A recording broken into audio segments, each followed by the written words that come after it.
tutorial on ring pull-ups. If you're a beginner, like not everybody is going to be high level. As I said, calisthenics can benefit everybody. It doesn't matter what you do. I don't care if you play tiddlywinks. it can give you better body awareness at its very base. So, and you'll have a better connection, mind-body connection to, which will transfer to every sport you do, because it teaches you to utilize, your energy efficiently when your body's in motion. It keeps you also to be wary of where your body is in space at all times, because everything's got to be activated a certain way, but certain parts have got to be more activated than others. Example: if I was doing a front lever, my back and my core would be more activated in that movement.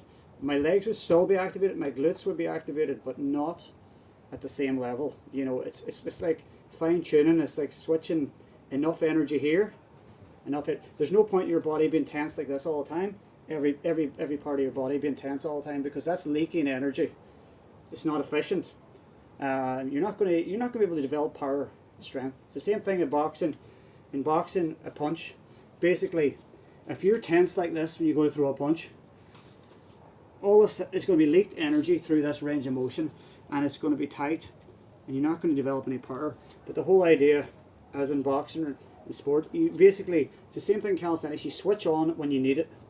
So basically in boxing, you're nice and loose, and then bang, you snap. So it's basically, you're nice, you're saving energy, you're moving about, you're bobbing, whatever you're doing, but you're nice and loose, and then when it time to come, you strike, you power. So it's basically that snap at the very end, and everything just comes up through the back foot, up through the leg. So that teaches you to develop power when you need it.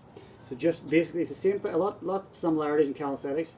You're developing power when you need it, like you're doing muscle ups and things like that, and you're also developing strength to stabilize your body when you need it.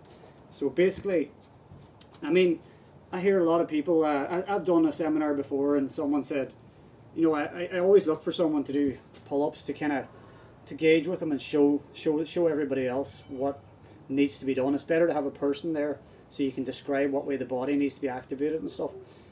Basically, this person came on and said, I won't name names, but he says he did a bit of jiu-jitsu, and he says he could do 24 pull-ups. And I go, Jesus, this guy, he's in good shape then. So I'll get him on the bar and show him to the rest of them, so he's obviously efficient at them. And the next thing he got in the bar, and as soon as I corrected him in doing the pull-ups, guess what he got? Half? No. A third? No. Less than what he thought. He got 7 reps clean. That was it. That was his maximum clean pull-ups, 7 reps. And he was going around thinking he could do 24. Because 24 to him was these, head bobbers, they call them, we call them. So you're basically just utilizing, see a range of motion, a pull-up. I'll show you a range of motion now in a second. The whole point of that range of motion is to strengthen you, to engage your scapula at the start.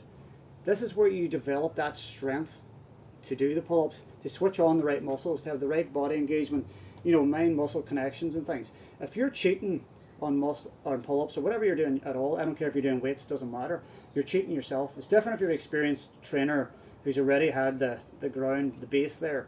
You can obviously, bang out a few extra reps here and there.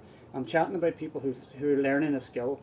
You're cheating yourself if you're not doing that, because I see a lot of people that even still, I watch a lot of guys, even calisthenic guys online, and they're not doing full range pull-ups. And it's, to me, yeah, you can say I've done 30, I've done 40, I've done 50, but the point of the matter is, there's quality of reps that matter in this sport. In this exercise regime, it's just the quality of reps. That's what's going to make you a more efficient body. It's going to make your body more efficient. It's going to make you stronger, healthier in daily life and stuff like that. So try and keep things, it's not all a foreign police, but what I mean is it's just like gymnastics. Everything has to be. Why does it have to be controlled like that? It's because that's the safest place for your body to be in, because it will protect it from injuries. So I'll get on these now. So basically, pull-ups are a very basic calisthenic movement, but a very important. One of the best bodyweight movements you can do. And I always laugh because every time I go to a gym, it doesn't matter where, I'll always get the pull-up bar free. Benches are all gone, squat racks are all gone, you know what I mean? The mirrors are all gone. But I guarantee you, most of the time the pull-up bar is free. Why? Because pull-ups are hard. They're very intensive, and you need to be very strong body weight. You need to have, there's difference between being able to, lift a huge amount of weight off the ground or bench press a huge amount of weight and be able to move your body. You know what I mean? It's a different type of strength. But the one thing about the weights, it does not transfer to the body weight stuff. But the body weight does transfer back to weights. So you're better always utilising what you can. I mean, I say use everything. Do your weights. Nothing wrong with doing weights and stuff like that. I do weights myself.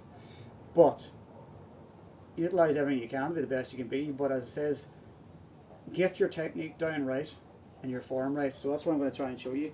So we grab the rings. Just kind of knuckles pointing upwards, right? There's a thing called a false grip you'll see guys do, which your knuckles are going to be pointing out towards you. Now what happens with that? That shortens the lever, and basically is like a cheat code, as I said, to a lot of moves in calisthenics. I don't like doing it. I don't do it on any of my moves because I think it just makes it a lot easier, and I don't get that proper engagement that I want to get. But if you do it, you do it. But for pull-ups, you don't want to do that. Just get your knuckles pointed up, right? Then you want to do, right, if you can only hang, right? Even if it's only for a couple of seconds, whatever it is, you hang, right? But you keep that. Now there's an active hang and there's a relaxed hang, right? So an active hang is when you engage the scapula like that, right? So you can feel it in your shoulders, your scapula engaged. So the scapula and your back are closing together slightly to engage and back. So that would be an active hang. And then that's a relaxed hang here where you're just hanging off the weight, your body, and your grip's doing all the work in your forearms.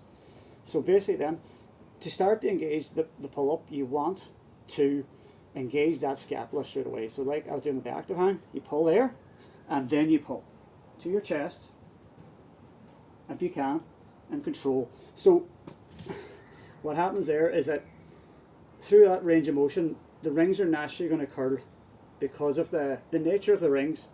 That's the way your body wants to do that naturally. The bar is rigid, so you're going to come straight up at it. Why I like utilising the rings for pull-ups, it's a more natural way for your body to move up in space. So your body does exactly what it needs to do. The hands are going to naturally start curling around for you to get up to there.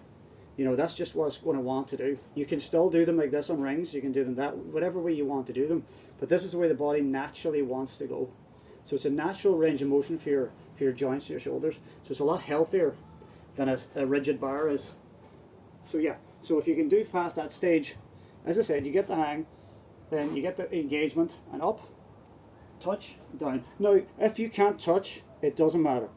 All these people that are saying, oh, it's not a pull-up unless it's to your chest. No. Baloney. As long as you get your chin well clear of it, you have all the engagement you need. That's enough. Till you get stronger, because what happens to a lot of these guys that bomb out their chest to bar pull-ups, number one, they probably have really good mobility anyway, so they're just, their hands come right on close to their shoulders, so it's not so bad, but they're exploding for the first few reps. You'll find they don't do chest to bar for very long, because what's going to happen is you're basically using a bit of explosive power as well to get to the chest. It's like basically the power that you need to be muscle up, and they're utilising that little bit of nervous system explosiveness to get right to the chest. So that's wasting a bit of energy where you could do more time under tension, in my opinion. Just get your chin right over it. More time under tension, do them properly. Always chin over, not chin like this. Chin right over. Just over your hands here at some point. As long as your chin's over your hands, that means my scapula are engaged. Your scapula in the middle of your back, beside your lat, pulls your lats, opens like that. That's called protraction. That's called retraction. So you want to kind of protract hanging, and then you're retracting as you're pulling up, and then you protract again as you're going down to lower. So basically, do a couple of reps. So yeah, as I said, and after you do a rep, I see guys do this too. So you do a rep, and then they come to here, and then they're away again. No, it has to be. See this? Look, I actually sometimes twist my arms out to really disengage all that elastic energy, and then just re-engage again. Boom. So you do not want to 3/4 of the way down start spinning, because basically that's male ego. I understand it, but you've got to try and, I say, leave your ego at the door when you're doing this stuff. You've got to try and engage. This is the way to improve. It's all about yourself. It's not trying to impress him or her who's watching, blah, blah, blah, or you watching.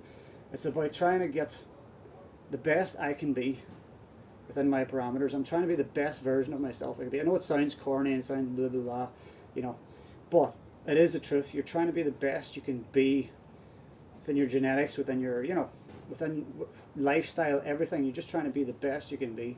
And I think that's what everybody should strive to be, the best they can be in life, because you're here for a short time. And just be the best you can be. Whatever it is you do, you don't have to be into training or into calisthenics. I mean, what I do is a very high level stream for most people, of course. And I don't expect people to do it like that because it takes a lot of dedication and sacrifice, and it's what I'm passionate about. But if something you're passionate about, be the best you can be in it, you know? And it's the same thing when you're doing these exercises.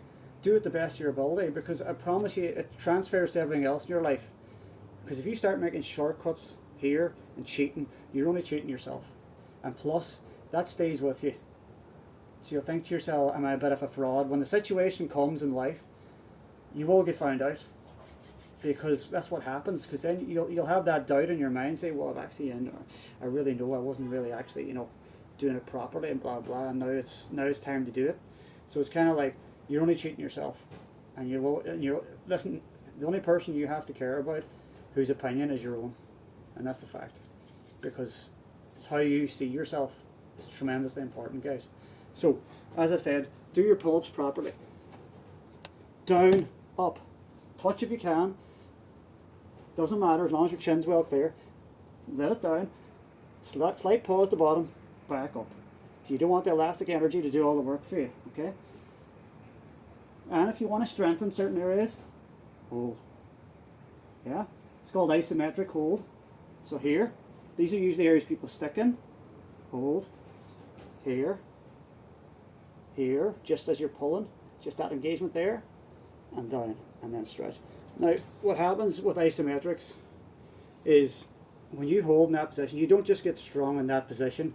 You get strong a certain degree angle off that position as well. They found that out in science tests and stuff like that there. Basically, you strengthen within a range, a few degrees of each side of that. So you don't have to stop every single point. You can stop maybe 2 or 3 points on the way down, and you'll get stronger in between that as well. So it'll be like a full range where you'll get stronger. So it's kind of like, that's the benefit of isometrics. You can get really strong, not just in the position, as it says, around that position as well. A few degrees each side of that position. So that benefits you then when they pull up, because you're strong all through the range of motion. If your body's very capable, it's more efficient. The more capable your body is, the more efficient it is with energy, the stronger you become. So I hope that helped, guys. I know I probably went on a wee bit on this one. I tend to do that. I'm passionate about I've amassed so much knowledge, and it's not BS and it's not snake oil. You know, like a lot of that stuff's on there today. It's stuff that works, and I know it works. I'm here standing in front of you at 46, coming 47. You know what I mean? I only have to show you what I do. You don't have to look at what I do. You understand. I know what I'm talking about. So, Guru Mehagut for tuning in. Thank you very much. And please tune in to the next one, because hopefully if the weather lasts, I'll do a few more. Sláinte, good night. I'm off to get some beer.